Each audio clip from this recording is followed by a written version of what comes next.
asalaamaaleykum sama waa tim sama Adja Traiteur maa ngi leen di nuyu di leen ziar di leen laaj nu ngeen def j'espère que yéen a ngi ci jàmm bu baax a baax et puis j'espère que yéen a ngi waajal le grand magal de Touba yal nañ ci egg ak jàmm di remercier suñu ay partenaires le groupe agroalimentaire Seifa te ñu leen di présenter seen café bi café Seifa muy café bu naturel 100% naturel 90% de café 10% de jar pas de produits chimiques mu nekk café bu neex boo xamante ni laaj leen ko waa Kaolack ñoom ñu koy nekk di ko utiliser xam nañ ci bu baax a baax seen numéro mi ngi noonu woo leen am ci produit yi tey nag dañ leen di indil crêpe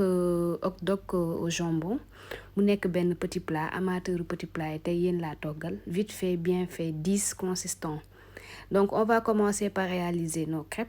ku bëgg recette crêpe bi mën nga dem ci vidéo crêpe jambon bi foofu joxe naa détail yu recette crêpe bi en même temps aussi bu ngeen duggee ci description bi ci suuf dinaa partager lien wu vidéo bi donc foofu di ngeen am recette crêpe bi ay crêpe nature rek la ñuy réaliser ku mu neex nga salé poivré moom laa def dama ci def sel def ci poivre pour sama crêpe xaw a saf tuuti comme salé laa koy def ku mu neex nga bañ ci def sel bañ ci def poivre donc choix la léegi moom la ñuy njëkk a def suñu paree ñu togg suñu sauce béchamel de même aussi par rapport ak recette bi vidéo précédente yi dinaa leen mettre lien bi nga xamante ni recette sauce béchamel bi mi ngi ci donc ñu defal suñu sauce béchamel bu lisse gis ngeen amul benn donju meew bi dañ ko segg ba mu normal gis ngeen dafay nekk benn sauce bu lisse moom tamit dama ci def poivre suma paree def ci sel pour mu gën a neex ku mu neex nga def ci sa nokkas wala sa soble bu mokk donc gis ngeen mais tey j'ai envie de cuisiner très léger très simple moo tax mais ku mu neex nga def ci sa nokkas bu saf bu gën a relever goût bi def ci sa soble bu sew a sew tout pour mu gën a saf mais aujourd'hui j'ai choisi de cuisiner très léger tey moom léger moo nekkoon sama xel ma partagé ko mais ku mu neex nga rajouté ci sax sa nokkos bu saf waaw gis ngeen def naa ci poivre ak sel laa ci def pour mu remonter tuuti goût bi mais avec un peu de sel parce que di ngeen gis ne après damay utiliser ay charcuterie te charcuterie dañu saf xorom donc pour réaliser suñu recette hot dog dañ koy soxla benn paquet laa def ak jambon fumé laa jël goût jambon fumé daf ma neex dañu soxla aussi sauce béchamel bi gis ngeen togg nañ ko ba pare bàyyiwuñ ko ba mu dang ba wow kong dañ ko def bu léger rek comme je l'ai dit aujourd'hui moom j'ai envie de manger quand même léger soble ma tranché ko tranché yu gudd ku mu neex nga def ko suñu gàtt yu sew fromage gruyère da ciy dem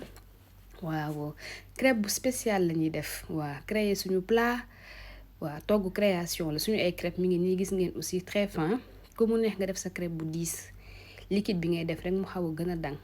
épices on a sel et poivre tout simplement di leen wax ne bu leen fàtte abonné leen ci chaîne bi appuyer ci cloche bi comme ça vidéo bu dugg léegi ngeen jot ci di aimer vidéo yi daf may encourager ba pare day permettre YouTube di recommander sama ay vidéo donc là dañuy jàll ci montage suñu crêpe gis ngeen defar nañ suñu crêpe moom la ñuy njëkk a ñëw jël étaler ko ci suñu assiette ku mu neex nga étaler ko tamit ci sa four cuisinière directement mais bon comme après on va manger ça directement mu jël sama assiette rek fas yéene ci monter suma ay crêpe jambon hot dog donc la sauce béchamel laay ñëw jël étaler ko ci moom mooy jiitu tout à l'heure j'avais dit que ku mu neex nga mariner sa sauce béchamel ba mu gën a saf man sel ak poivre rek laa def tey gis ngeen daal di ko ci étaler partout suñu paree daal di jël suñu soble daal di ñëw def ko ci soble bi aussi à volonté la bu ngeen gisee tey defuma ay mesures parce que ku mu neex nga def sa ingrédient bu diis ku bëggul soble bu mu def soble di leen wax aussi ku mu neex mën nga sauter légumes mën nga ci def poivron mën nga ci def haricot mën nga ci def carotte mën nga ci def poivron vert jaune rouge c'est au choix donc tey moom defuma ci yooyu soble rek laa def tomate fraîche ku mu neex concombre légumes daal bu fekkee amateur légumes nga mën nga jël sa ay légumes rajouter ko ci dans ce cas fii nii boo tollee fii nga ko ciy def mais tey moom dama ko def simple et je tenais à partager cette recette avec vous donc là dañu ñëw jël suñu ay hot dog yu ñu dagg en petits morceaux daal di ko ci ranger ba mu rafet ku gën a bëgg charcuterie bu gën a bëri nga dolli ku mu neex mu nga ko defee saucisson ku mu neex mu ngi ko defee jambon kese mais hot dog jambon man moom laa ko réaliser tey donc ñu teg suñu ay hot dog soigneusement donc mu neexal ko ni ngeen koy gisee nii. Recette bu gaaw a defar, très simple à faire ba pare c'est consistant. ku am say invité mun nga ko def, mën na nekk njogonal, mën na nekk ay petits plats yoo xamante ni danga koy def des fois tu as envie de manger au dîner quelque chose de très léger en même temps neex. yëpp ay plats yu ñu mën a defar le vite fait bien fait. ñu daal di ñëw jël suñuy hot dog. bu ngeen gisee nag ay tranches yu gudd laa ko def juste pour côté esthétique bi mu gën a nice. comme neex nga daggee ko nu mu la neexee, man maa préfère daggee ko ci guddaay bi pour mu gën a nice gën a neex a defar. donc laa ñëw jël suñu ay hot dog étaler ko ci. kum neex nga def lu yem, kum neex nga duy ko ba mu fees. bu fekkee dangaa am sa kër ay xale yu góor nga daal di ciy ñëw yokk ko ci ba mu bëri. donc laa jël fromage gruyère daal di ko ci capp-cappal nii gis ngeen, wis ko ci comme noonu rek ni ma ko waxee toujours fii dosage bi à volonté la. fromage bu yem, bu baree bari, buy liddeeku ça dépend de la personne. donc gis ngeen ñu daal di ñëw def suñu ay fromage nii. boo ko séenee ñi da nga yaakaar kii pizza lay defar. donc bu ñu neexee sañu tuddee ko suñu ay crêpe pizza comme que ñun ay bandi waañ lañ, fu ñu neex la ñuy génn. mais là j'ai tenu à garder le nom de crêpe. garniture bi jambon ak hot dog la, ma daal ko ci yokk muy crêpe hot dog jambon. donc gis ngeen neex na saf na. tey nag dama yekkal sama benn xarit, sama promotionnaire Christiane Agnès Dior depuis Dakar, ñu koy woowee Kiki. borom Adja toggal ma ceebu ñebbe, incha allah dinaa la toggal ceebu ñebbe bu saf. yekkal naa la ko. aussi ça me fait toujours penser à une autre copine, Fatou Gueye F Pata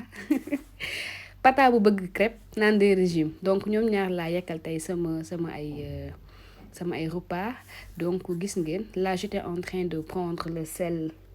et le poivre doon ko mélanger ci benn pot bi daal di ñëw nag wis ko ci nank mu gën a saf. waa parce que quand même affaire yi mooy loolu, un peu de sel parce que hot dog dafa saf xorom, jambon dafa saf xorom. donc poivre bi laa gën a def. donc là on a fini de monter 5 assiettes. on a pu avoir 5 assiettes. gis ngeen monter nañ suñu 5 assiettes. là dañ ko ñëw dugal au four wàññi ko nag. dama def préchauffer four bi pendant 10 minutes ba mu tàng, xam ne su ma ko ci defee du yàgg.